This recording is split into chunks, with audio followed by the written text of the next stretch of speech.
It's podcadzo. I'm like really, really tired today, but I'm having a cold brew. Hey, Nice. thanks for being here, even though you're tired. Different than my normal cold brew that I have on this show. I'm going to be having a cold brew. It has like my little koozie too. I'm going to Nice. be drinking Tennessee honey. I might sneak one in. I do got to play a little puck tonight. Oh, That's why I gotta leave. That's why I gotta leave at Easy. 8 my time. Cool. Oh, we got to get the show on the road. Let's do it. We got 2 hours. Yeah, Yeah. I don't know if I have more than 45 minutes worth of Bono in me. Yeah, we could probably. I took lots of notes. I watched it. Pretty. I was a little bit drunk when I watched it, but it was business drunk, so it doesn't count. Mhm. And then I took notes. Took lots of I have notes, some notes actually. as well. Look at all these notes. Wow, that's good. I don't have that many. So I watched it. Well, I had a feeling I wasn't going to totally remember everything, so I was like, I better take notes. I watched it once all the way through, obviously, last week when we were talking about it. And then I said I rewatched it, which was halfway a lie. I only got to rewatch like 50 minutes of it. So I've watched it 1.5 times. So you lied again. I have also watched it about 1.5 times. I have it open on my computer right here, just in case we need to reference anything. Nice. Cool. I'm sitting at an even 1.0. That's the perfect amount of times. One whole time. Yeah, for me, it's like, it's either 1 or it's 2. I started watching it the second time because I was like, I should really absorb this. But then about halfway through, I was like, I've absorbed plenty. I'm done. I'll probably rewatch it when I'm in a state of sobriety. But I think I probably liked it more because I think watching it a little buzz is the way to do it. I was listening to the Josh Homme Zane Lowe podcast interview. I saw a guess clip I should of that say today. Dude, how good does Josh Homme look? He looks good. He looks really good. I feel bad that he lost his beard and his hair, but I think he looks good. Well, he's got the short beard and short hair right now. Oh, I guess specifically on Zane Lowe, he had no facial hair and his hair was like buzzed still. What was wrong with him? He had cancer, but he wouldn't say what kind of cancer it was. He's had cancer a few times now. That sucks. Yeah. But the clip maybe were you watching an older Zane Lowe one? Because the clip I saw today, he looked extremely healthy. He had nice hair. He had the nice trimmed beard. No, I was watching the one that just came out. He didn't have a beard. I swear he did, dude. Whatever. We'll look this up later. I remember specifically thinking, oh my God, his beard is gone. What a poor guy. Well, Connor's doing that. Let me do this part. Welcome back to Podcadzo, the official companion podcast to the well-known indie rock band Cadzo. We are back today for a back-to-back Conor Sanders episode because, as was teased in last week's episode, we needed to get to something very, very important. It couldn't wait. So if it's not obvious already, we'll be talking about Bono, Stories of Surrender. This is the official Podcadzo review. Bonobos. I was disappointed there were no nods to you talking you two to me. In the film? In the film. I thought he would have at least mentioned it. I thought that's a pretty integral part of the U2 story. As he was introducing the band member names, I was really hoping for the last one he did was Adam Clayton. I was really hoping for an Adam Clay 2,000 pounds. Yeah. I was trying to think of what they called him on the show. I forgot. Yeah. I think he's really listened to enough of that, of you talking you two to me to know that they've even said those things. Julian, we didn't actually think he was going to reference the podcast on the. This is a bit as well. But on you talking you two to me, he actually says like, but that was I've listened to every episode and I love you guys. Does he really? You think that's true? Yeah. And he said, interesting. I guess since it's about Bono would probably listen to it. He sent him t-shirts, right? Didn't they finally get their t-shirts? No, that was just funny. He never sent them t-shirts. He sent them like a hand-drawn drawing or something. No, he did send them t-shirts. I actually just listened to this episode. It was like before they came on, before they did their actual appearance, Bono sent them misprints that were like laying on the floor of his bedroom forever. And they were just all black. And on the front, it just said U2 in like really small font. And Scott and Scott are like, we're sending these back. Like, these shirts are horrible. We demand different ones. And Bono also asks for payment. He's like, just send me whatever you can, whenever you can. That's pretty funny.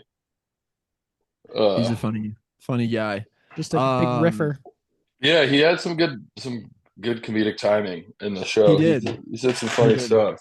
He said on the Joe Rogan podcast that he was like, if what you do is stand-up comedy, then what I do is sit-down comedy. And I was like, oh, Bono. I just realized I hadn't actually standing up comedy. I hadn't looked at my notes yet today, and I'm just watching. I definitely started off not liking Bono, and he definitely grew on me. Because I remember coming away from it being like, wow, I really like Bono. Like, I'm like, people hate him, but like, that was great. But the first thing I wrote on my notes is Bono is insufferable. And then like 3 points down, I said, Bono is so annoying, yet so cool. And then at one point I said, a lot of Bono's opulence is earned. And at the end I said, in today's world, you could do a lot worse than Bono. So definitely, he really grew on me throughout the movie. Apparently, I will say, as someone who genuinely loves Bono and enjoys Bono, that intro was one of the most unwatchable intros I've seen. The intro was bad, and I said Southern accent. Why? He was definitely doing a Southern accent at one point. He definitely tries to do accents and impersonations that he has no range or right to do. Dude, my first note went back. I was like, is that a Southern accent? My first note is, why does he do that voice for the doctor at the start? And he said, in that war chest of his. Yeah, that's what it was. I'm glad that I wasn't the only one who picked up on that because it was weird. Oh, no, it's super weird. And then my third point was, as annoying as Bono is, I would have paid thousands to be there.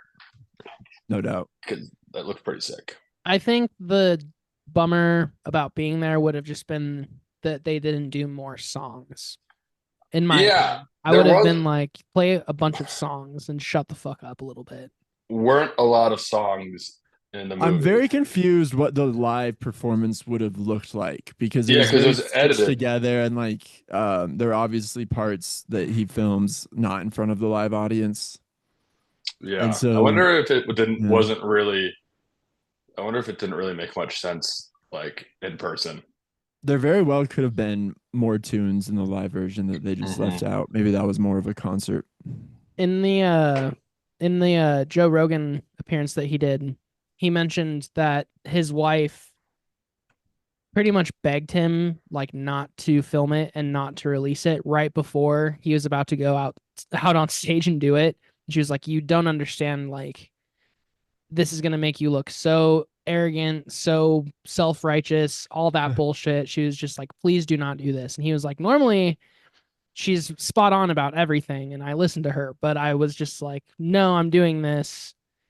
And he alleges that the thing that makes it work with the audience is the fact that it is kind of comedic and that there is a lot of like lightheartedness to it, because if it was just like a serious one-man show that like took itself fully seriously, the audience probably would have been like, what the fuck? But because it's kind of funny and because it's kind of broken up in between like songs and narratives and jokes, it probably was relatively watchable in person, but definitely weird because there would have been full stage breaks and resets and all that crap and moments where he's just staring directly into a camera. So yeah. Talking about the da. So I love that. Let's go back to the start of it and just step through it from there. But first, Connor, did you read the actual book, Me Memoirs, which I wrote myself? Did I read his book? Stories of Surrender? Yeah. No. Stories of Surrender. Stories of I Surrender. did not. I Julian, you read it. I read most of it. I didn't, I read admittedly, I most of it didn't too. I finish couldn't it get through it. because, I couldn't finish it. I like Bono, but the book didn't change pace really at all throughout the whole thing. It was, a little bit of So a slog. having that yeah. experience with the book, the movie started off as bad as I thought it could. Like the tone he starts it off with and the dramatic reading is what I feared that the movie might be. I was like, oh no, this is gonna be a tough watch. So yeah, the opening is hard to get through, but I'd say it's almost immediately redeemed by the performance of Vertigo. And then the next Yeah. couple chapters from the book are so well executed and well done that it pays dividends to get through that opening part. Yeah. Vertigo is great. I like that he had the crowd do the hola and the como estás. I would have, that was what, I think that was what said I would have paid thousands to be there just so I could have yeah. done that. Hola! Would have been, it's just the greatest ad lib in music history. So I made the point in the last one that the arrangements he did for the songs he chose for the movie really brought out how anthemic and important these U2 mega hits are. Did you get that sense or like what I meant by saying that? I got it. I was like, yeah, I was trying to. I remember you saying that, so I was thinking about that as I was watching it. I kind of got that in a way. I did, and I was interested by the ensemble, and I would have liked to hear more songs in that style. Um, yeah, especially like I think like City of Blinding Lights. That one really hit hard, and I have a note for that the way his little monologue about his wife and like that kind of goes into the intro and in the background City of Blinding Lights starts coming up. That's really well done. That was a cool intro.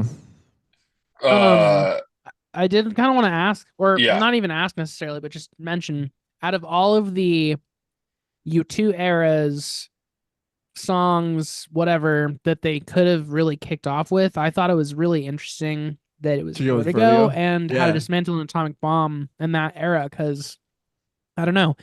I don't think that's their most like commercially successful song of all time. It's definitely up there. It could be, but I'm pretty sure it's got to be like Beautiful Day or something like that. I wonder if it was But just like because it's Hello Hello and it was the an intro. intro. oh, Yeah. But I also do think that it does have like perhaps the most recognizable like hook of a U2 song. And maybe he was self-aware enough to realize the awkwardness and tension of the opening bit and be yeah. like, Vertigo's the right song to break the tension. I honestly think if The he right According to, realized the awkwardness of the intro that he would have would reshot it have cut it. completely. Yeah. Yeah. Julian, to answer your question, "With or Without You" is their most streamed Spotify song. Okay. Word. That's crazy because Vertigo I hate that song. is really. You hate With or Without Well, You? I don't hate With or Without You, but in the grand scheme of all the U2 songs, I do. It's like one of the weaker ones. Vertigo is not even in the top 10 streamed U2 songs, Okay. which Well, then that surprises me. does make it even more interesting because it's Maybe I thought it was more important because that was like what I first got introduced to U2 was when that album came out, and I felt well, like and I think that also like that's the era of U2 that I cling to the most. It seems like maybe the era of U2 that all hence the U2 shirt fans cling to the most. Yeah, and the background. in the Let's background. fucking go, baby. Yeah. Uh, but yeah, I'm surprised. That surprises me that that's not in their top 10. Yeah. I'm looking up the list right now. 1, 2, 3, 4, 5, 6, 7, 8, 9, 10, 11, 12, 13. According to this website, there were 15 songs in the movie. That does not. I felt like there were like 5. Yeah, well, and I was mentioning that I was listening to the EP a lot, and I was really disappointed by the EP because it's just what I say, Desire, The Showman, which The Showman is a crazy one to include on the EP because that's like the most choppy performance, which I love about it. It's very endearing. It's cool that he did that song, but it's funny that that one made the cut for the EP. Yeah, And it's only 3 then songs. Sunday Bloody Sunday. But yeah, I Yeah. feel like there can be 15 songs in the. I think it's maybe weird it's including putting. because they do little vignettes of songs. They do like That vignettes, must- background music, medleys, Yeah, background. That They must also do a have been couple. There's a couple orchestral pieces where it's like they only do half of. They only do like 10 seconds of a song. No, because there's another section for non-Bono performances / instrumentals. There's 4 more songs. I think this is fake news. Yeah. Before we go through the more parts of the documentary, what did you guys think of the overall like style and directing and editing of it? Because I was looking up on IMDb. It has a 7.2 on IMDb, which is pretty solid. Yes. And I just did a quick skim through the reviews, but I was seeing a lot of notes about the editing getting in the way for people. But I thought the directing was one of the strongest parts of it. I agreed. I thought it was really interesting the way it was done. That was another thing that made it easier to digest Bono and all his Bono-ness was the way it was strung together.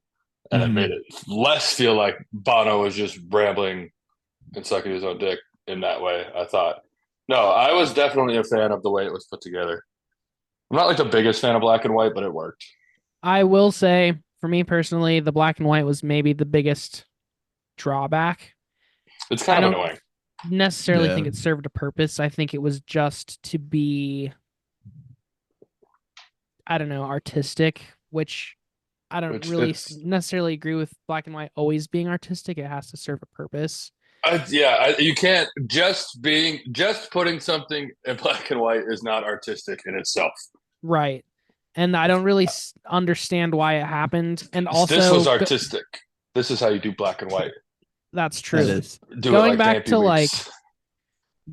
audience experience, and Bono saying he wanted the film to largely feel how it felt in the room. The audience obviously didn't see it in black and white, and there's a full light show. Obviously, Bono probably wore mostly black, but there's always subtle. It would be cool. Did you have a bunch of dogs in the audience, Bono? Oh, I was gonna say it would be cool if they found a way to like make stuff black and white in real life, and and then in that case, I'd be okay with the black and white. Yeah. Dude, it was the craziest thing. You have to explain it to me. I saw it was actually black and white in there, somehow, dude. Yeah. I walked in and the color was gone. But the directing was cool. The camera shots are sick. The change between like close-ups and solid moving camera shots and then wide shots and slow panning camera shots, I think was really well done. Obviously, I think had it not been directed well, it would have been a way more unwatchable piece of media because the performance on its own doesn't necessarily do enough. I think the production helps a lot. Watching it a second time, how the have to performance disagree. comes across. I have to disagree. He's About so good. No, about the performance. Well, not that he's not a good performer, just that the way that the performing happens and the way that he points tension through the dialogue towards like the way that the camera works with him. Like I think that all that hits way harder with good direction, and that it would have just been kind of weird. Like if it was like a 2-camera shot where he's just like doing all the weird like makes to camera, but it's like not there. I don't know. I don't know. I expected it to be shot like a stand-up comedy piece, like 3 exactly. cameras. That's one of the most like well done, coolest parts of it, like the technical aspect of like that it wasn't just filming a stage show, like the camera was very much part of it. It was so well choreographed with the viewer in mind. Julian, your dog is like popping into the screen behind you. He was sitting between Larry Mullen and Bono. Yeah. Right perfectly on the floor. Oh, he's at Bono's feet. Bono's, at his feet. He's at his feet. He's hanging out with the sound of his master's voice. With bonobos. I just got him some pretzel nuggies because I think he's hungry. He's not eating his dinner, but there's no way he's not hungry. So I'm giving him some pretzel nuggies for dogs. Pretzel nuggies for dogs. Oh yeah. He's afraid to bite into them because of how crunchy they are. I really like pretzel nuggets for people. Dude, they smell like pretzel nuggets for people, but but the soft ones, like from The soft Excuse me Eddie for ones. one Ann's. second. where the fuck is he going? Literally like 10 minutes into the podcast.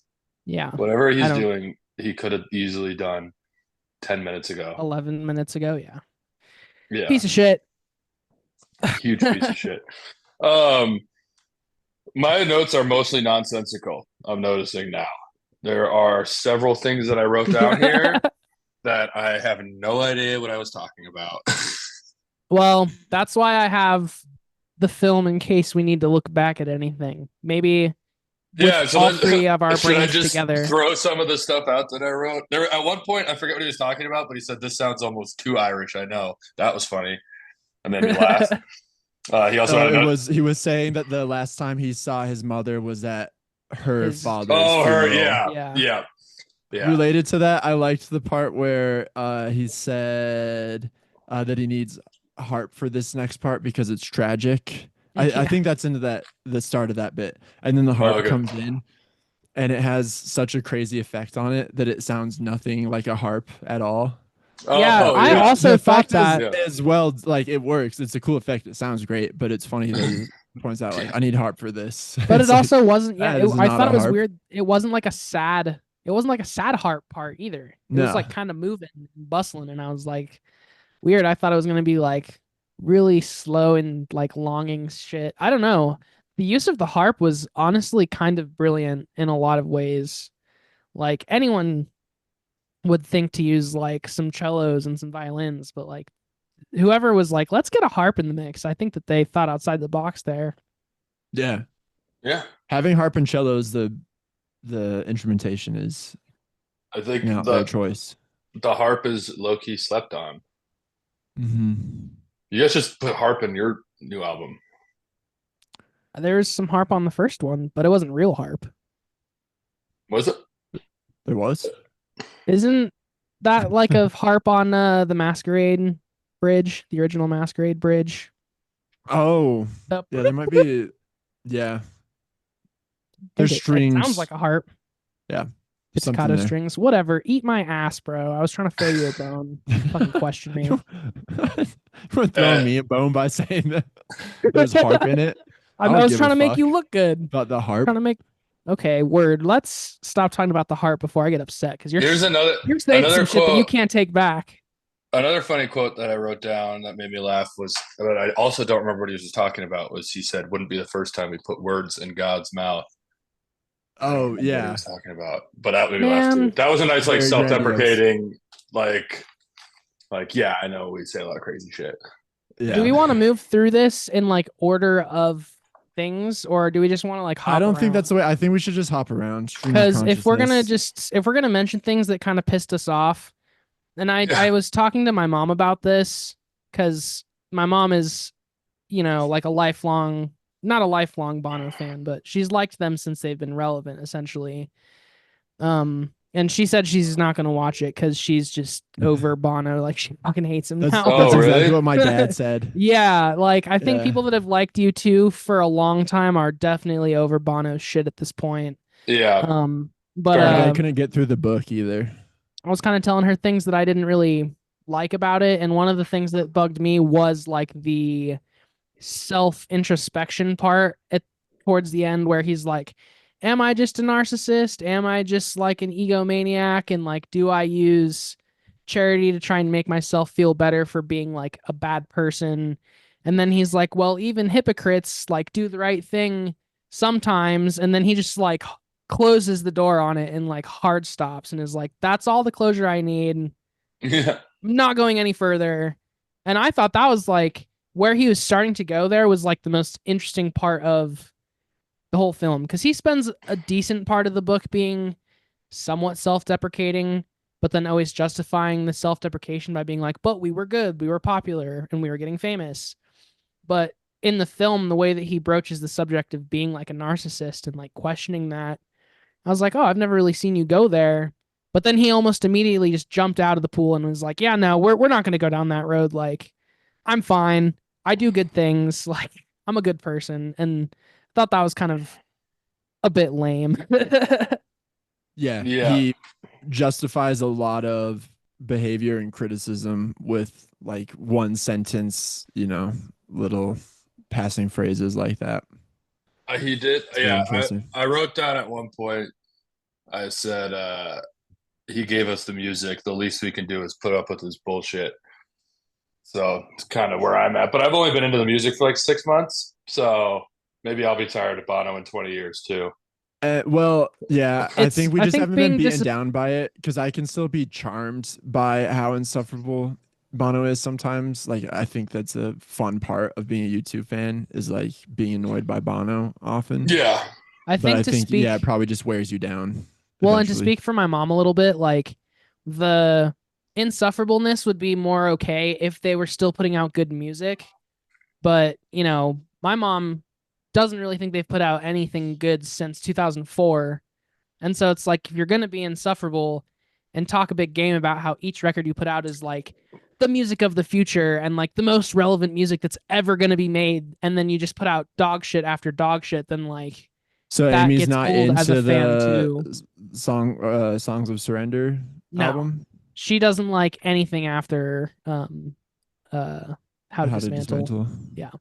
And I don't even think like, when they put out Songs of Surrender, I think we both kind of gave that one a chance because we're like, oh, like different versions of shit we've heard, different lyrical takes, different performances could be cool. But even that was like kind of pointless. Like didn't Is really the seem to album serve a still greater holding up for you purpose. guys? Because obviously, Julian, we this is what kind of sparked a YouTube renaissance for you was you discovered you liked that album, but do you What still like the I album? liked Songs of Songs of Surrender? Innocence. No, it Yeah. was always Songs of Innocence that I liked. I never Oh, liked I'm Songs sorry. of I meant Surrender. Songs of Innocence, not No, song. you're I okay. always get They're those Oh, albums yeah. I was mixed up. gonna say, I Songs was of like, did any of Innocence. us like Songs of Surrender? I don't even think I listened to it No, because I think that you guys No, record said it Songs is of sucked. Innocence. not 24 really Song, Songs of listenable. Innocence. I haven't listened to Songs of Innocence in a while, but I did like that was kind of the only one that I liked since Vertigo, I post checked it Vertigo. out. I checked it out again probably about 2 months ago. I still like it. Still think it's good. I will say, also checked out No Line on the Horizon again, and I still love that record so much. Like So go listen to that again. it's grown on me so much. And Colin, we talked about it recently, and Colin kind of said he took the rose colored glasses off a little bit with that record over the last few months, and it was not really like hitting the same as when we had our renaissance. But for me, it still hits. Like I do think it's their most experimental. They take the most chances. It's the least self-serving record and the least it strives to serve the public the least out of all their shit, I would say. And it's the most just like let's just That's try a the bunch of shit. And that's always that's what always pulls me towards artists. And for them to do that so late into their career, I just think is really interesting. So I do come back to that record with a lot of really good feelings still to this day. But one note that I made was I think I don't know. I've been re-listening to it more, and I think I mentioned on the last one, but all you can't leave behind might be my favorite U2 album, even with this last 40% of it not being good at all. it's Like the really good. first 6 songs hit so good on that album. Well, and in a little while, I love In a Little While, dude. That might be my favorite U2 song. Yeah. We were pretty hard on the second half of that record when we did our whole U2 analysis, but to be honest, the whole record to me is so nostalgic because even the back half of it reminds me so much of discovering shit that I really like for the first time that I can't really look back on that record and be like, oh, it's bad. Like it's a great record, and even I feel the like not great songs are still very U2 songs. it sounds like very 1999 and kind of age, but not in a way that bothers me. Like in a little while, like when I first heard that song, I was like, oh, that like I don't even know if it is a drum machine, but it sounds like a fucking drum machine. It sounds like a really bad drum machine. And I'm just like, it almost ruined the song for me. And I didn't like that song at first. And then the rest of the song grew on me. And I don't really care about the drum machine part. But and like Beautiful Day, just like, it's just an extremely pre 9/11 song. Yeah. But it still hits. It still hits. It's the best way to put it, for sure. Yeah. The first Bonoism that really angered me, on the tip of what Julian was just saying, is the part where he takes credit for writing "I Will Follow." which very well could be how it went down, but the way he told that story and did it, I forgot what he said about that, but he said he was getting upset at the band for not being good enough musicians, and he stole the guitar from Edge and just the first thing he played was "I Will Follow," and then he handed it back to Edge and was like, "Make this better," and then the Edge wrote "I Will Follow." So what that sounded like to me was that the Edge actually wrote "I Will Follow," but Bono wanted to be like, "Yeah, but it was really my idea." And that was another thing that I mentioned to my mom that really bugged me because, and I've had this opinion for a little while about U2, especially since the memoir came out, but like all of the early stuff has been so well documented for so long that you'd think that some of these stories would have like come to light by now and been like told by journalists or whoever, or by Bono himself, because he's literally got the loudest fucking mouth of anyone. Yeah. So I had a really hard time believing that. And also it doesn't really tie in with, in my opinion, it doesn't really tie in with how the story is told in the book. In the book, Bono tells the story of "I Will Follow" being a lot more like the Edge has his shit figured out. Larry has his shit figured out. You know, Adam doesn't care enough to have his shit figured out, and that's why he's cool. That's why he's like the rock star, because he's just like does whatever he wants and doesn't know anything. And then Bono is like, I need to figure my shit out. I don't know what I'm doing. I suck. I can't sing. That's like how the story's always gone up until this film. And then Bono's like, Edge had this song. It was too complicated. I told him we needed to simplify it. I stole his guitar. I played the riff. And then he took the riff and ran with it. And then immediately the song was born. And I'm just like, come on, dude. Like, there's just no way. And to take the credit like that for the first song that hugely put them on their little indie map, like, it's pretty weird fucking thing to do. And I wonder how the Edge feels about that, like, and Larry for that matter too. Like, it's got to be super weird to hear that story from his perspective after 40 plus years of Edge probably thinking that he's the dude that wrote that song. I was just thinking when you were talking about that before you mentioned you wonder what they thought of it. I wonder if anybody in the band even watched this. Because you talk about like your Edge you was talk probably about like, your mom. I can't do it. You talk about people who have liked U2 for a while being tired of Bono's fucking mouth. Imagine having been hanging out with Bono this whole time. Yeah, it's got to be like tough. You're probably like, I've heard plenty of him from him. Yeah. That's funny. We all had this same note because I wrote down in mine, wonder what the rest of U2 think of it. Because Bono actually towards the start kind of insecurely mentions like, oh, my quarterman show.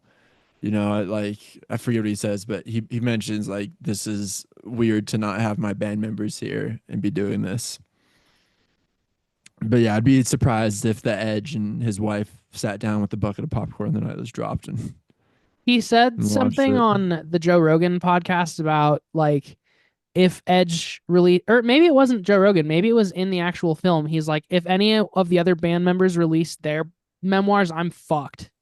Which to me was him being like, yeah, a bunch of shit in my memoir is kind of made up, and like someone could write a story that very easily contradicts any of the stuff that's in my memoir, which it's like there's a difference between, oh, I'm kind of a narcissist, I kind of am headstrong and take credit for things, and then being just like a straight up liar and bending the truth to fit your narrative better.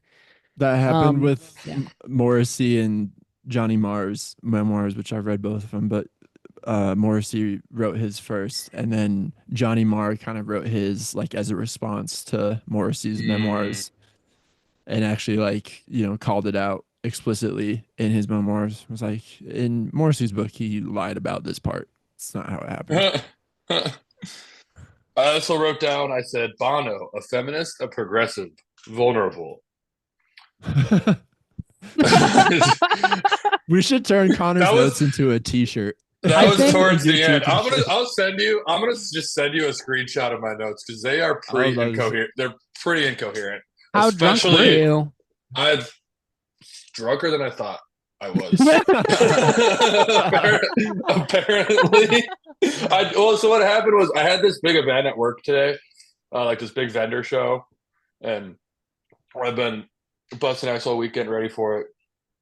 And yesterday, I had one of my vendors, guy who sells, doesn't work for, but he was in the store getting ready, and we had a lot of work to do. So he helped me put stock away in the store for like 3 hours, and so I went and bought him a beer, and it turned into more beers. Time was just flying by, and then I was like, it was like 10:30, and I was like, I gotta fucking watch the Bono thing. I was like, I gotta get home and watch the Bono thing. So I watched it at like 11. I wanted to go to bed so bad, and I was just like watching the Bono. Forcing yourself to watch it. Yeah, literally making myself watch it. So it's actually a miracle that I enjoyed it, because it was not like a good setup for it. But I voluntarily watched it, and I barely enjoyed it. Yeah, I should have watched it. I wasn't doing shit on Tuesday night. I definitely should have watched it then. But you know what? That's what it. Really what it is. random side note there. He obviously has talked about the Ramones a lot. All right, I sent you guys my notes. Career. Okay, I got him. And they have the Miracle of Joey Ramone and all that. There's that bit Southern accent. Why?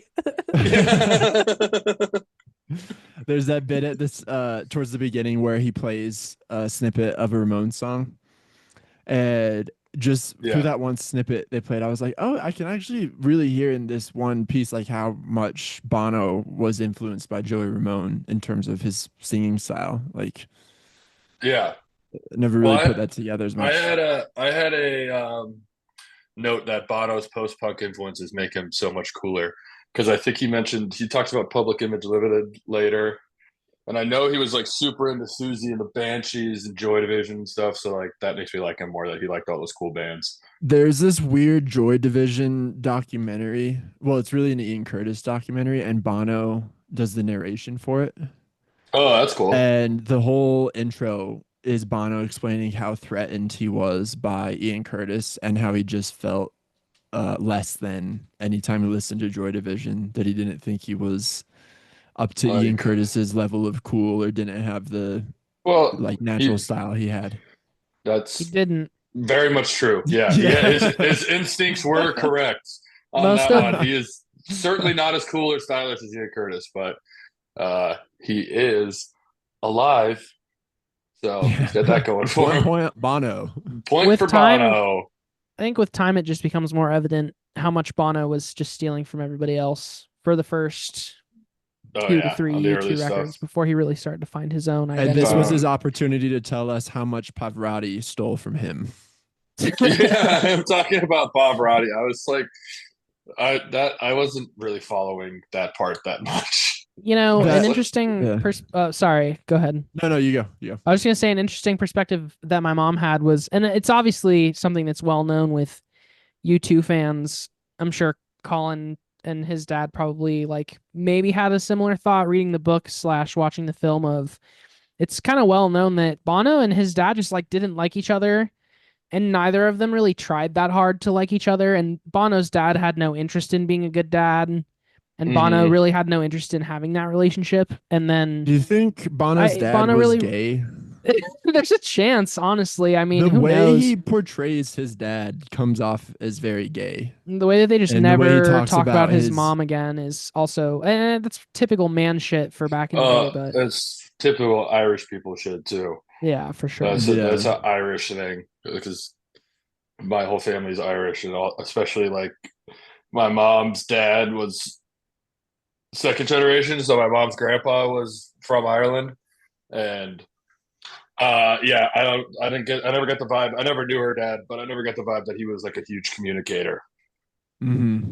Yeah, well, I think with the Pavarotti thing, the funniest takeaway for me, and talking to my mom about it too, is just that he tells that whole Pavarotti story as if he's trying to impress his dad, being like, "Hey dad, I know Pavarotti. Pavarotti wants to work with me. We're going to do a record."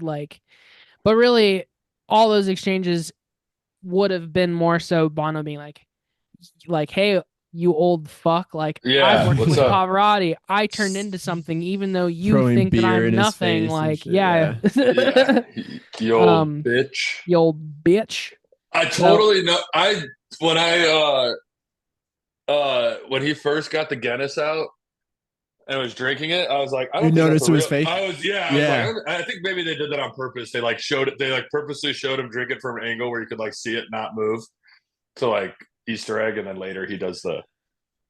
But later when he does that, and he's like show business. It's like, yeah, dude, we knew. Yeah, no, yeah, it You're was like, not. yeah, I was like, I You're saw not that. peeling back the curtain in any sort of crazy way.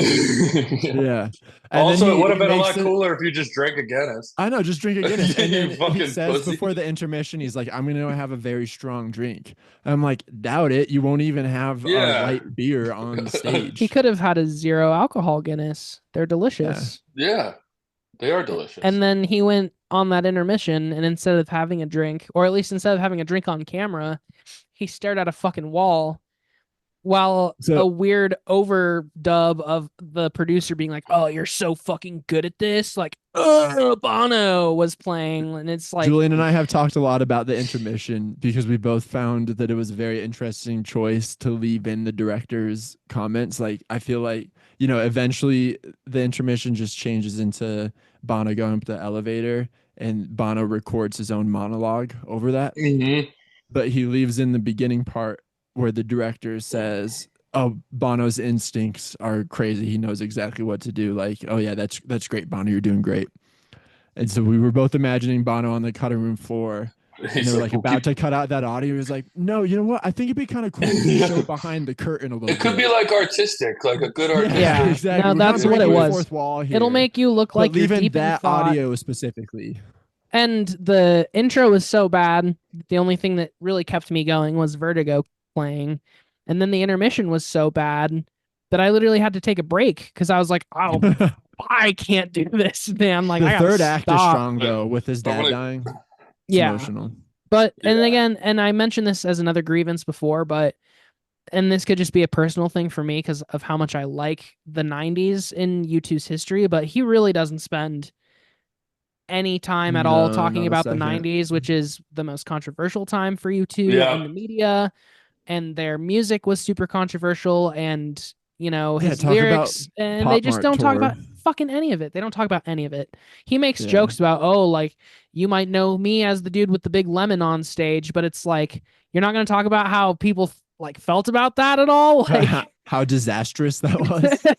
How U2 was almost over permanently. Like, yeah, and also how much inner band turmoil there was, and how much you guys disagreed about the direction to go, and just all of the, like, in my opinion, the creative peak and the most tension and all of that, like, really crazy inner band storytelling came out of the 90s, and he doesn't talk about it at all. He's like, "Here's fucking Desire," which is our #1 charting song from the 90s, and it's like, "Oh, cool, no one gives a shit. We've all heard this song a million fucking times." Like, give me the meat, Desire, brother. though. It's great, but it's like, I want the meat, brother. I want you to give me the juicy deets. Like, you have these 3 chairs full of your band members. They're awfully quiet for a whole 10 plus years throughout your career. Like, goddamn. He also made me look bad because I called that a deep cut on the last episode. Because they were playing it at Taco Bell. Yeah, I mean, for a Taco Bell song, it is a deep cut. It was a deep cut for Taco Bell. Yeah, for sure. I have different standards for Taco Bell. Yeah. It's Gasolina. I actually have no idea what Taco Bell would play. But the Gasolina. If they play Gasolina, that's honestly pretty sick. That felt racially charged for you to use Gasolina as your example. Yeah. It's a taco place. They play that and Despacito. Yeah. Yeah, it's just really nice microaggression, Julian. In today's climate, in today's climate, microaggressions aren't enough. Especially when we're talking about Bono, who's obviously... I texted you guys, but I was listening to that podcast and I was like, yeah, no, everything's pretty normal in California. Yeah. As I was like, oh, so just so everybody's clear, if you're listening to that episode, I was not being sarcastic. That was just filmed prior. Things were going good that week. Getting a little a little crazy. But it's not really So- happening in Santa Barbara. I'm still in a bubble in Santa Barbara. So for now, You're in your little Santa Barbara bubble. I thought I might have a bad turnout at my event at the store because I didn't think people were like going to think it was a trap or something. It's like, oh yeah, because they've been going into Home Depots in California, which is Yeah, so fucking disturbing. yeah, Is the fuck mood in that shit. California mournful of the Brian Wilson news? I think Brian Wilson picked a tough time to die. Yeah, People are mostly Figured. talking about the main thing right now. I haven't heard a lot of Brian Wilson discourse Well, amongst there's my a peers. conspiracy that the government killed him as a distraction ploy. That would be a pretty weak distraction. Which is like, I'm gonna distract all the Hey, what if we 60-year-olds killed Brian Wilson real quick? and all the people. I'm gonna distract all this who are definitely sympathetic to ICE already. Yeah. They're like, well, we The distracted Beach Boy fans and ICE sympathizer Venn diagram is just a circle. Yeah, it's a for circle. sure. Yeah. Except for us, because I do like the Beach Boys. No, people like we're the Beach outliers. Boys. No, you're right. Paul McCartney liked the Beach Boys too. You're right. Pet Sounds. I just Pet mean Sounds. of the Hear mega that? Beach Boys. Hear fans. that? Hear that? Well, They use that on Pet one, Sounds. Same one they use on Pet Sounds. I found out about Brian Wilson. That snare, same on Pet Sounds.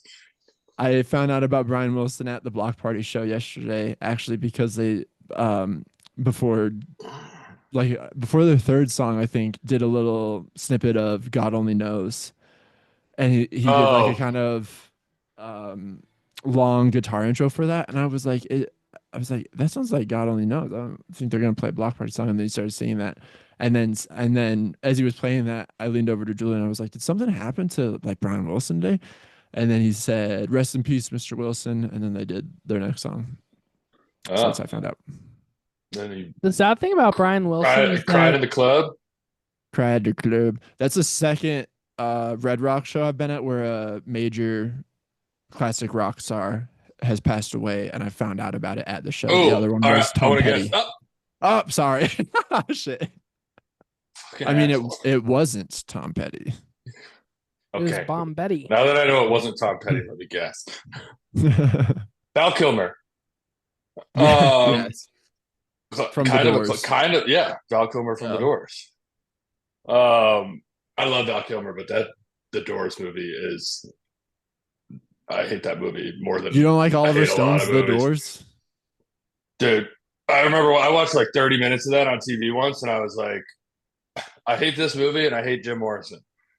Wow. Jim Morrison. Why do you hate it? Insufferable. Just the way that is just like, man, you open your mouth. It's like a parody of like a hippie, dude. Yeah. Like I was like, this is really hard to hear people talk like this. So I saw Wayne's World 2 before I saw The Doors, and then I was like, okay, I get what they were joking about in Wayne's World. Dude, I just saw a TikTok about Wayne's World 2, and they were like the choice to pick that movie and to like parody it as like a through line to the movie. He's like, that aged that movie so much. He's like, nobody remembers. He's like, most normal people don't remember that movie. So if you go back and watch Wayne's World 2, you're just like, what the fuck is this? What are they like, why is exactly. He's like, that was like such a short-sighted move to be like, oh, let's make fun of the Doors movie. Real quick on that note, you know the dude in Wayne's World 2, the like English concert promoter they end up getting, who sleeps upside down like a bat? Yes. Remember that guy? Have you ever seen the movie With Nail and I? It's like a weird 80s British indie com movie. Mm-hmm. No, I haven't seen it. That dude who plays the upside down guy in Wayne's World is in With Nail and I. He's so funny. What's it called? He's like an incredible character actor. With Nail and I. WITHNAIL. It's one word. With Nail and I. You would like that movie, both of you guys, but it feels like up Connor's British humor alley. Oh, fun. Oh, Richard E. Grant? I hate British humor. Yeah. You hate British humor? No, it's my favorite type of humor. British humor is like what I That think was I some of grew up Julian's on. own British humor. Yeah, That exactly. was a There we little go. bit of British humor. Yeah. It's a Yep. taste for you boys. I love that. You guys ever watch Community? A Mhm. little bit. There's they make fun of British TV on it. On one episode, Yeah. it's pretty funny. I have a weird thing with Joel McHale. He bugs me. Yeah, but he's kind of a douchebag, but he plays a douchebag in that show, so Yeah, it works. he always plays a douchebag. I've only ever seen him play douchebags. Yeah, I think maybe he's just a douchebag. He might just Actually, be a he seems douchebag. like a decent guy. He seems But like a nice guy that thinks he's awesome, which is well, that very much douchebag. who he is in Community. Exactly. But he's good. He's um, good. Community's fucking great. It's a great yeah, show. Community. Well, I don't really remember why I stopped watching it. I think I just got busy with something else. But It is one of those shows where like the guy who created it and like masterminded the whole show left after like the third season. So there's one or two seasons that are not good, and then he comes back and like for like the last season. So It's you the might same have stopped dude- watching after Dan Harmon left. So Rick and Morty, Yeah, That's because then he possible. did Rick and Morty. Yeah. yeah, and people said he's an asshole, which because people also said he was an asshole on Rick and Morty, and then people went back. People went back and were like, maybe he did deserve to get fired from Community. He But got I Me think Too. it was more. I don't think he got totally Me Too'd. I think it was like during Me Too, but I don't think he was I like thought he did doing get slightly anything Me sexual Too'd. misconduct. I thought he was. People were I just saying thought he it was was like hostile work, like bad. harassment-y. Well, the other guy, the Justin Roiland, the voice of Rick, he got Me Too'd hard. He's like Oh, super maybe that's canceled. the guy I'm thinking of. Oh, okay, yeah. So Dan Harmon got I'm like conflating the two. I think people just came out and said like, yeah, he's a nightmare to work with and he's a dick. And then the other guy was actually like did way worse stuff, and they were like, they replaced him on the show. Weird, weird connection back to the block party show last night. I Wait, mentioned have you seen that episode of Rick and Morty where it goes, "I'm Pickle Rick"? Yeah. Yeah, pretty funny. Get it. You like Pickle Rick, huh? Yeah, they should make like a shirt with A shirt, Pickle Rick yeah. on it. I think that would Or- be strong merchandising. No one would buy that. Hey, Connor, that's ridiculous. Nobody would buy like a Pickle Rick bong either, or like a No. No. theme. No one Pickle based Rick most of their slippers. personality That- off of Pickle Rick. Yeah, no way. No Never. way. It's just not that good of a bit. It's not going to catch on. It doesn't have. It was some- also Weird- like the dumbest joke on that show. It was Yeah. like, literally that it got the most- was the only like kind of like slap happy stupid joke that Well, really what was on prevented that show. me and a lot of people, I think, from getting really into Rick and Morty were people who were really into Rick and Morty. See, I got into Yeah, the first couple seasons of Rick and Morty before that like became a big Yeah. thing. So I was like, this is great. And then I stopped watching it after like there was like that big hiatus and the new season came out and the Pickle Rick thing happened. And I was like, yeah, I can't be part of this anymore. it's like the Taylor Swift fan thing where it's like they make Taylor Swift worse. The fans of Rick and Morty make Rick and Morty seem Yeah. just like such a bad show because they're all so stupid. Yeah, The they really are. average It's like, Rick and Morty it's like, fan is like a mouth breathing, just absolute moron. it's like, yeah, I feel like you guys don't even understand a lot of these jokes. Yeah. The first time I watched Rick and Morty was the episode. Have you seen the episode where there's like the parasite in their house and it keeps like cloning itself and making them with Mr. Poopy Butthole? That was the first episode I watched, and I was pretty. I was on a fair amount of hallucinogens, and it put my brain. Like all of us were watching it, and then at the end when she shoots him, and she's like, they're called the cops, and she's like in the kitchen pouring the wine, and we were just like, it ended. We were just like, oh my god! We were like, it broke all of our brains. Put us in a real pretzel. Remember to this day.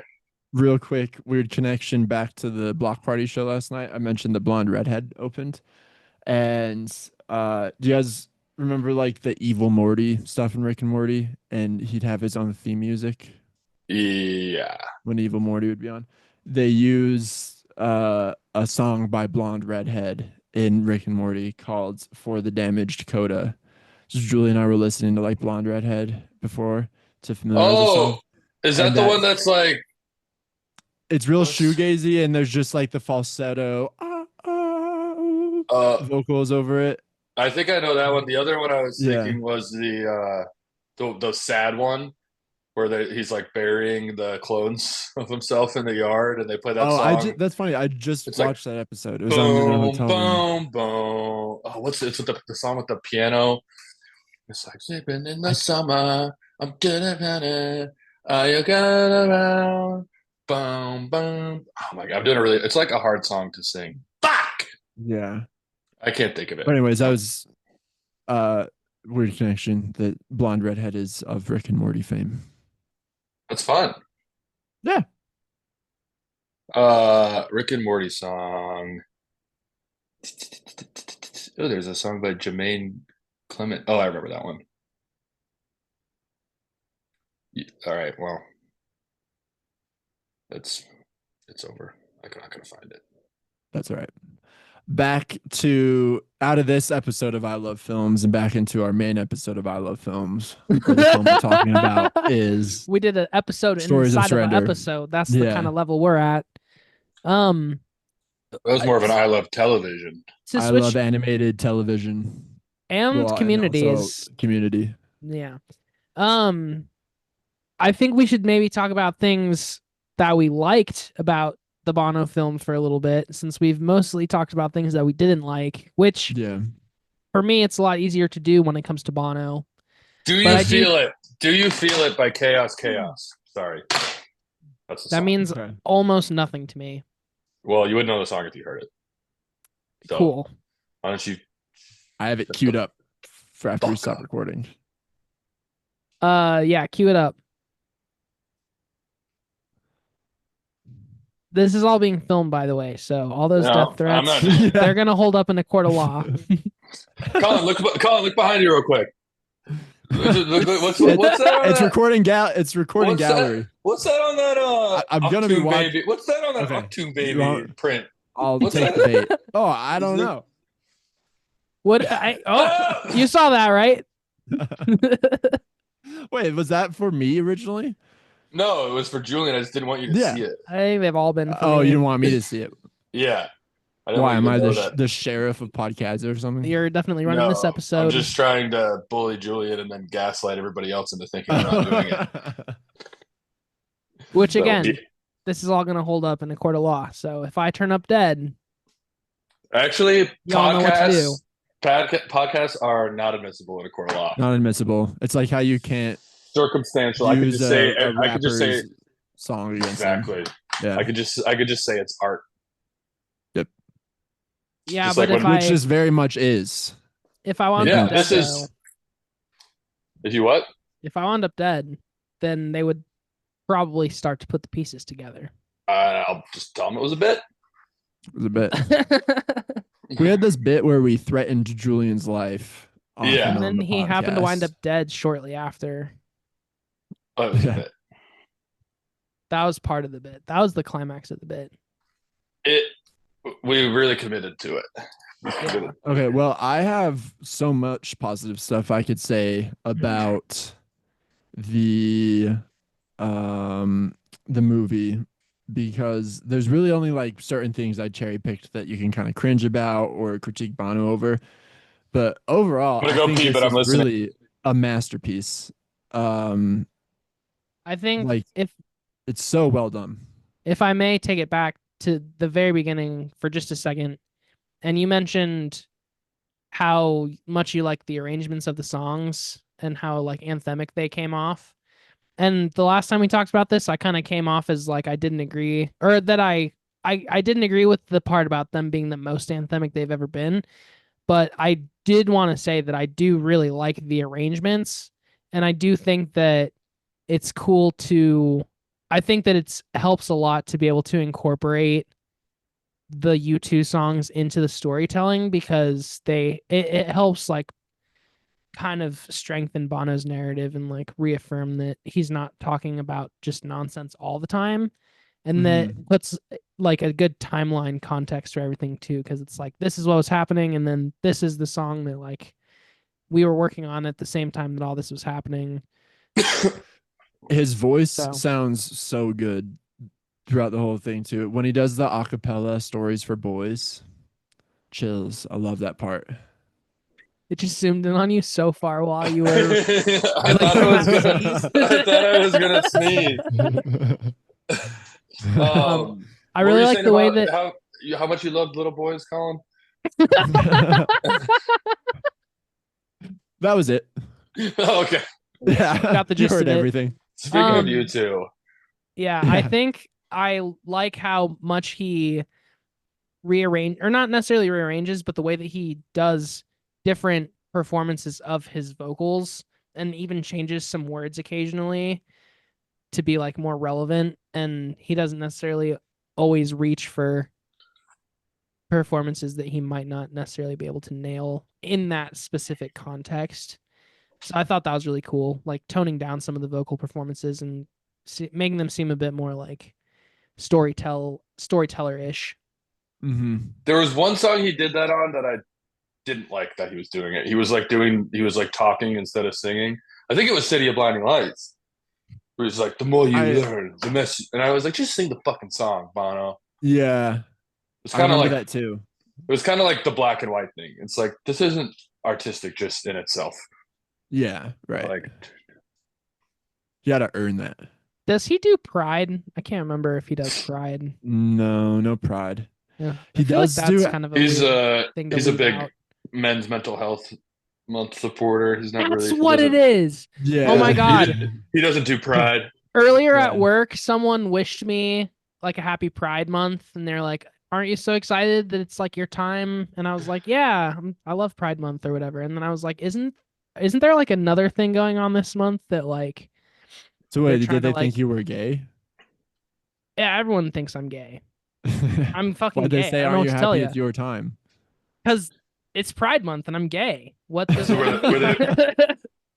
But anyway, the men's it's mental men's health mental health. month thing is one of those where, yeah, in itself, it's great. You should be raising awareness for Men's Mental Health Month, but it's turned into a thing where people are like, why do we have a Pride Month when actually it's Men's Mental Health Month? It's like, because God forbid we it's had the all lives matter to yes, Black Lives Matter. yeah. Well, So but now it's turned into people wishing people happy Men's Mental Health Month. They're like, and then like purposely omitting Pride Month, and it's like, okay, well now you're just using, and it's like I feel like maybe you don't actually care about men's mental health. Well, but This didn't is they what we kind of should be choose- talking about. this might be a conspiracy, but didn't they put men's mental health awareness on the same month as Pride Month to like purposely distract from Pride? Like, I don't know wasn't who that like decides. part of the? Because I it's don't know not. who makes It these hasn't been a thing decisions. for that long. Like, It's also like how February is Irish Heritage Month too. yeah, yeah. That was the thing I said earlier. Was like they did the Yeah. same thing with Black History Month. But I also couldn't remember what they tried to replace Black History Month with. But they That definitely was did actually that, Bono like, who made that decision. It's February is just red month now. You have to go buy a red iPhone every February, or else Yeah, you right, get yeah. smited by the good Lord above. Bono, by Bono himself, will smite you. Yeah, Smite he's me, my pretty liege in type. smiter. But yeah, what? So Colin, you have a lot of things that you liked about it. You want to rattle some off, and I'll then just we rattle can some stuff off. agree or disagree. Yeah. Okay.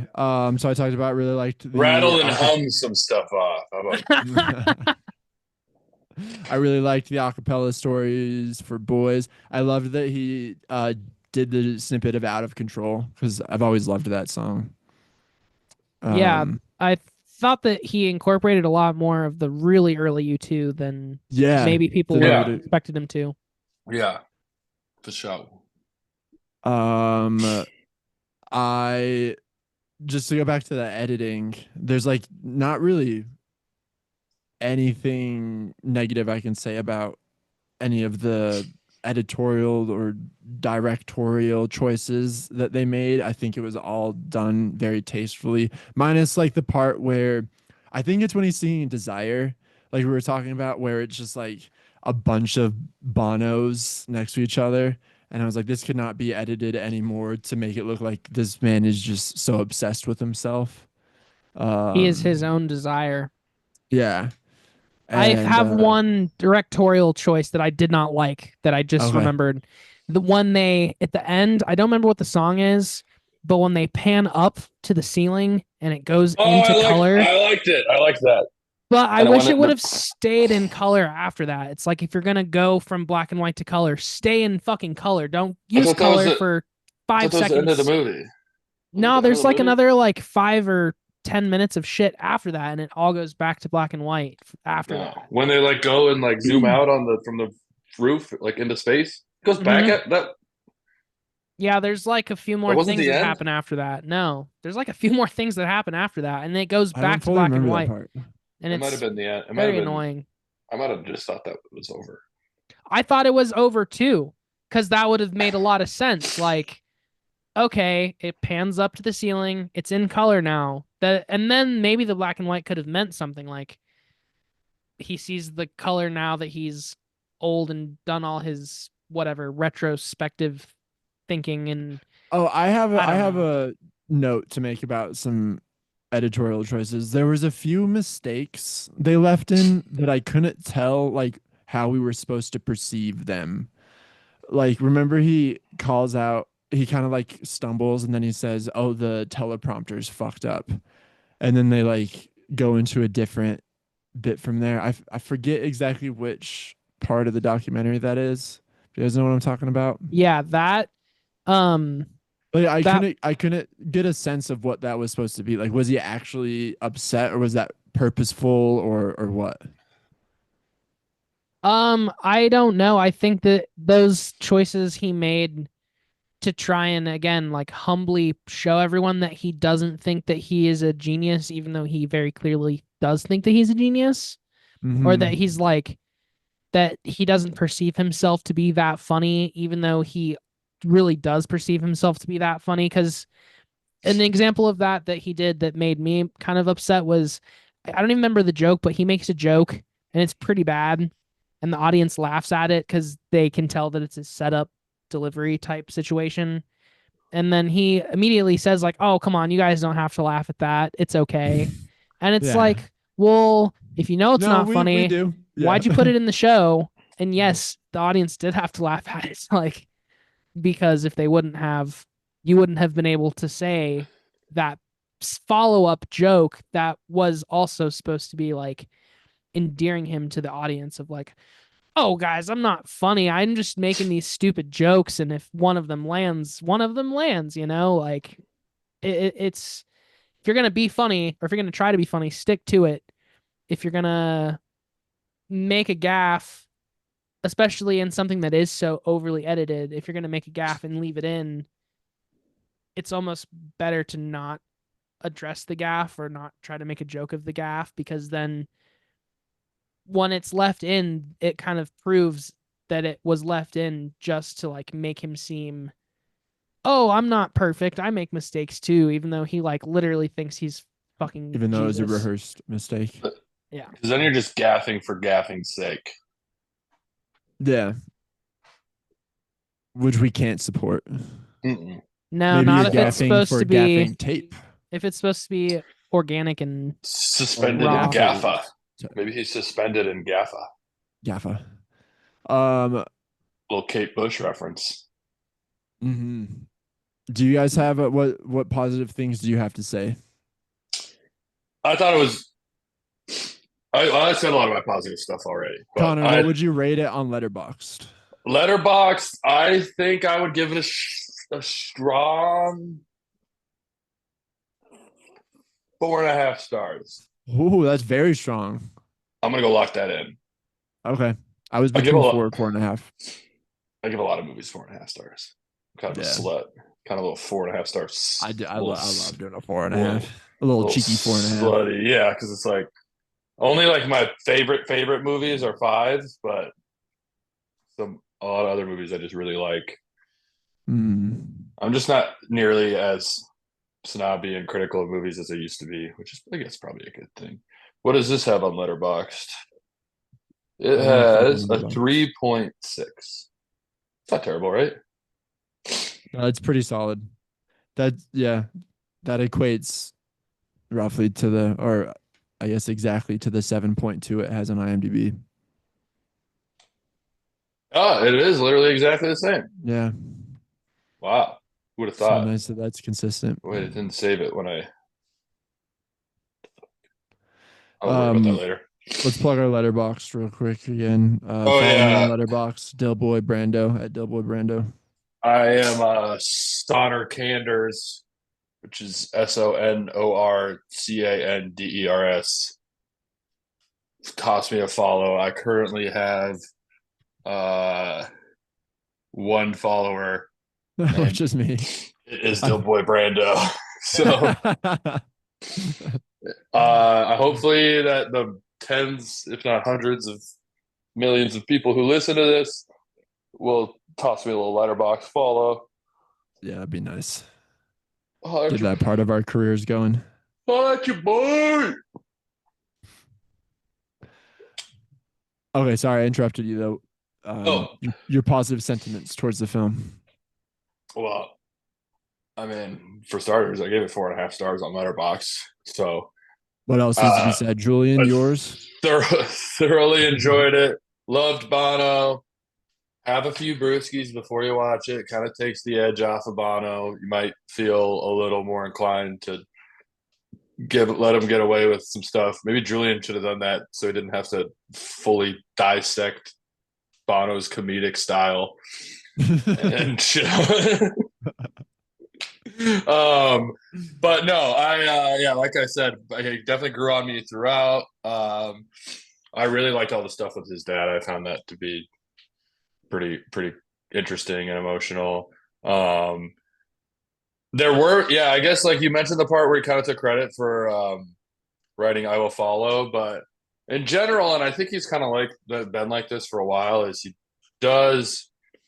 was heavily emphasized U2 as a band, and that like U2 is U2, and he brought out the chairs and talked about everybody. So I think it's cool that he does that as like a crazy famous frontman, that he still never went solo, and like this is the closest thing he's done to a solo project. It's still all U2 songs, and like the album on Spotify is still credited to U2, and Yeah, that I think says something about Bono. At it least does say a lot about him. Definitely. The part where he introduces the band names, despite him not saying Adam Clay 2,000 pounds, that is one of my favorite parts. I think that's really well done and heartfelt.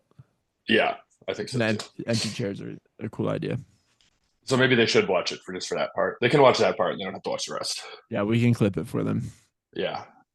Well, send us. I'm sure they're listening. So if you guys want us to clip that for you, Edge, Adam Clay 2,000 pounds, other guy, Larry Mullen Senior's son. Yeah, Larry Mullen Senior's son. You just toss. You know how to contact us. We know how to contact you, but go ahead and request that from us, and we will call him. We'll shoot that straight to your inbox. I would love the opportunity for the three of us to interview you two and like turn into more nervous. I'd love that opportunity as well. Yeah. I would like that opportunity in and of itself. But if we just like verbatim asked all the questions that Adam Scott did during the interview, it just acted as nervous as him too. I think we would be pretty nervous if we interviewed you too. I would be terrified. I would if I actually wouldn't do it if the opportunity came up. Well, especially if we were all on Zoom and then they were all on Zoom and we had like an 8-way Zoom call going. It would be smooth. But that's those are my thoughts of positivity. Any other I mean, I think I kind of went over all my notes. I think I came out liking Bono more so than I did going in. Definitely, while I was watching it though, I was like, if you didn't really like this guy's music, you would probably not be a fan of listening to him. Like, it's still something where I think it's for the fans type of release. I don't think he's going to gain any new U2 fans from it, but guess what? I don't give a shit. Fuck those fools. Good for us. Indeed. More for me and you. Yeah. More Bono for the rest of us. Julian, your closing sentiments?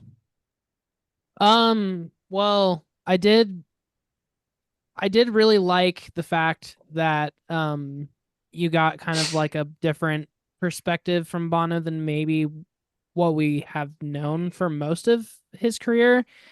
It's kind of like the kids are finally growing up kind of moment where it's like he's finally reflected enough on the past and found his version of closure with a bunch of things that he never found closure on, that he just seems like more mature, more at like more in touch with reality, more in touch with like his emotional self. And also, yeah, just the fact that he's willing to entertain the fact that he's kind of annoying and kind of not for everybody, I think requires a lot of emotional maturity. And you know, he could be like at this point, because he's been so famous for so long and had so much influence, he could be like Jeff Bezos or like Elon Musk, where he's like just totally fucking crazy, or like Britney Spears or something. I don't know, not to like throw shade at good old Britney, but like a Yeah, lot of Brittany's been really through a famous lot. people Okay. who are in the Yeah. spotlight from like a really young age,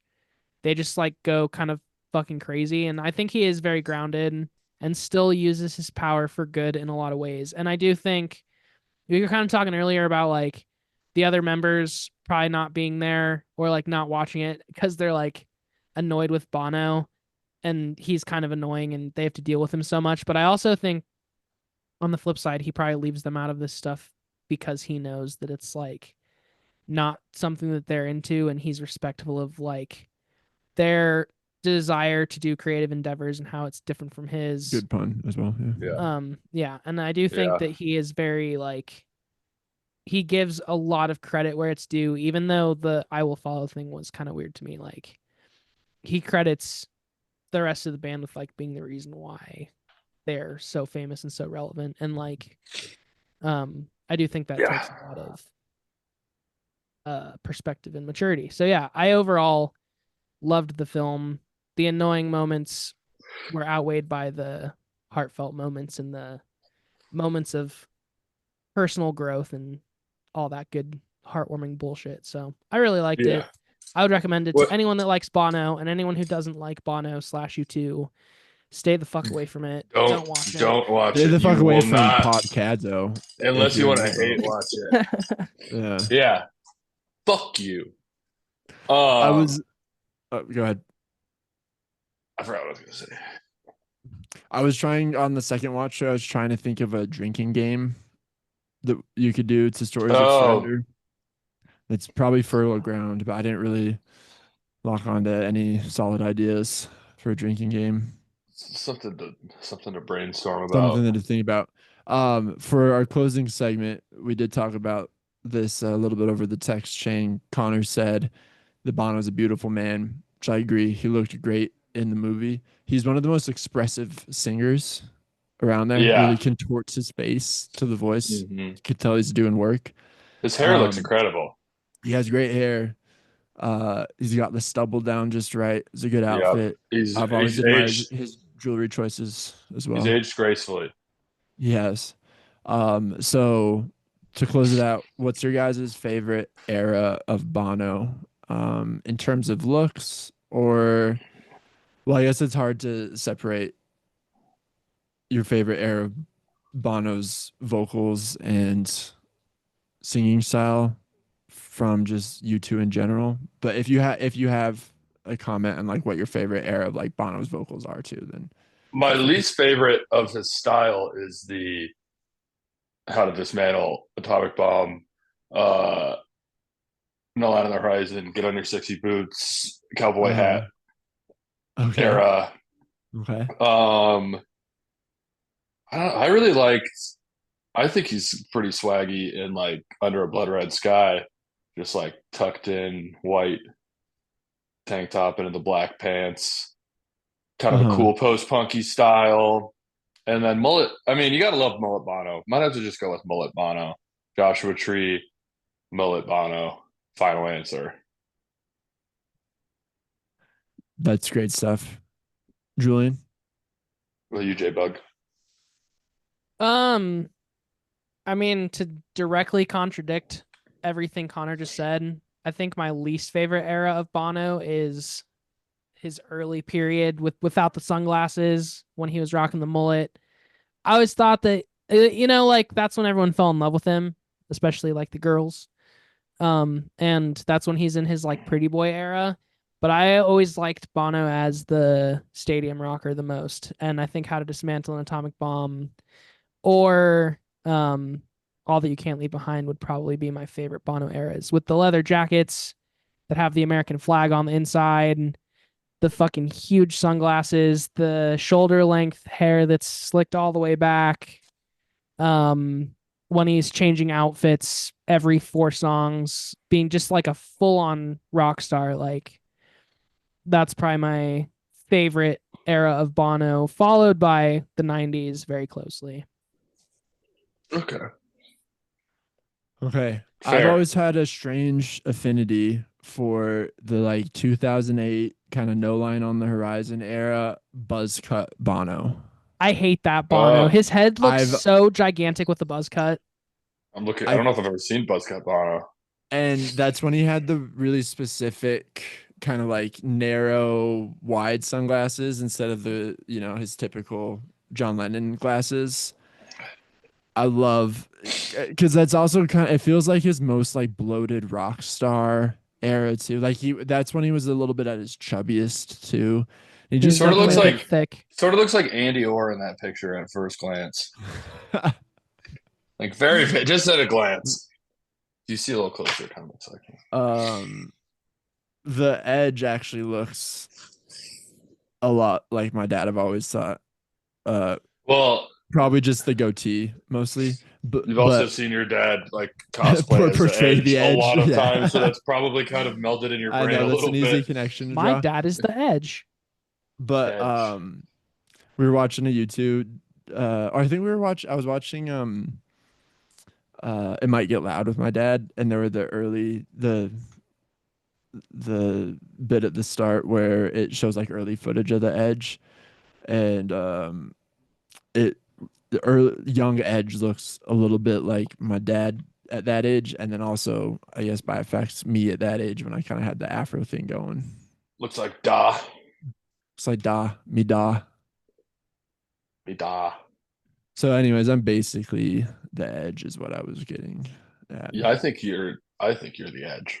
You're Fetch. to me you're the Edge. I also like that I Bono wasn't just cooking call for that. I like that Bono just calls him Edge. Edge, yeah. He was always Edge. Some people, the name they're given at birth isn't their actual name. Dave Evans was always Edge. Wait, his birth name? This is a stage name? No, his David Evans is the stage name. David Evans, yeah. The He had Edge to have Christian it. name It's is his- Edge. it's his Edge birth Evans. I thought his middle name was just the Edge in quotation marks. He should change his name to David the Edge Evans. That's what's name gonna be on his Sean gravestone. Puff Daddy Combs. My kid's middle name is gonna be Danger. Mine would probably be the Edge. It's gonna be Bernard Danger Sanders. I don't know why I'm so surprised that your favorite Bono era is that era. I feel like that's his most like hated on and slept I know. on. I don't know. I've always liked buzz cut eras for notable people. I always liked when the Gallagher Bros had buzz cuts. I liked David Beckham's buzz cut. I was like Brad Pitt with the buzz cut. Brad Pitt was pretty handsome with the buzz cut. I just watched Ocean's 11 again. Oceans, yeah, and then Mr. and You got Mrs. some buzz Smith cut Brad in that. buzz. Yeah, Fight. Does he have the He, buzz in Fight Club? he has He a has a buzz buzz at in the Fight end Club. of it. Yeah. Oh, okay. when Like he shaves goes his head. full power mode and he's wearing like the puffy wool Yeah. The jacket. shirt underneath it, Yeah. sunglasses. That's my favorite Brad Pitt style. Mhm. Same. Yeah. Yeah, Ocean's 12 Brad Pitt is my favorite Brad Pitt when he just is wearing like super shiny suits and has the buzz cut in Amsterdam. I haven't watched Ocean's 12 in a long time. I remember it just being way worse than the first one. And so whenever I rewatch the first one, they- I'm like, I wish. But then I feel like Ocean's 13 was kind of. I feel like it's definitely Ocean's 11 and then Ocean's 13 and then Ocean's 12. and in Ocean's 12 in the middle. Well, of Yeah. course, Ocean's 8, the all woman remake, is the best one. I forgot That goes who without saying. did that. Goes without With saying. Sandra Bullock. Mhm. For I sure. think it's interesting that you forgot about that. I think I I forgot to was- check it out. For some reason, I don't Yeah, think I you- made it to the theaters for that you one. forgot to check it out. Yeah. Yeah. Ocean's 8 erasure over here. I've been listening to old Cumtown bits on YouTube, and there was actually an Ocean's 8 one, and Nick Mullen was like, if they wanted to make an accurate Ocean's 8, it would just be a woman at a casino crying until a man gave her money. there's a guy on YouTube who takes the Cumtown bits when they're talking about movies, and he like overlays them with clips from the movie, and I've seen some of edits. those. Yeah. Dude, I went down a rabbit hole of that the other day. The fucking Steven Seagal one. Have you seen that one? Yeah. Where they're talking I about love Steven all Seagal this. movies, Yeah. dude. It's so funny because the guy shows the clips and like these guys like remember like every tiny detail from these Steven Seagal movies. But that video is one of my favorite videos on YouTube of them talking about Steven Seagal with the clips overlaid. Yeah. Classic. Great show. That's great stuff. Good show. Speaking of good shows, this was one. I'm Yep. glad we had the opportunity to do this, guys. I gotta go. I got some Hershey squirt of brewing. So. Right. What a great way to close this pod down. You could cut that part out.